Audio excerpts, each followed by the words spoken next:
Ако ти прекалено силно искаш нещо, ако твоето желание е прекалено важно за теб, то най-вероятно това твое желание няма да се случи. И в това видео ще ти обясня каква е причината и какво е решението. Аз съм Веселка Йорданова, авторът на книгите от поредицата Решимост.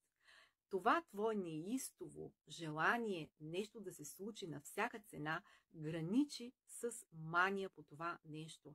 А както добре знаеш, манията е една отрицателна емоция, която блокира пътя ти към мечтата.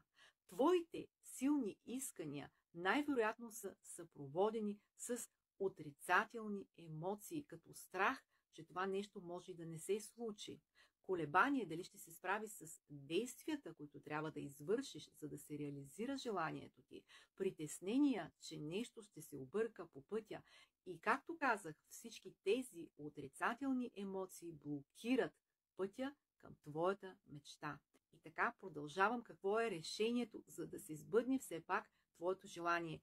Решението е да се успокоиш и да приемеш вероятността това твое желание все пак, че може да не се сбъдне. Да си спокоен, че ако то не се сбъдне, ти ще продължиш да живееш в щастие и хармония. И второто, което трябва да направиш, е да приемеш един резервен вариант. План номер 2, в случай, че не се сбъдне твоето желание, ти да преминеш към резервен вариант, към план номер 2.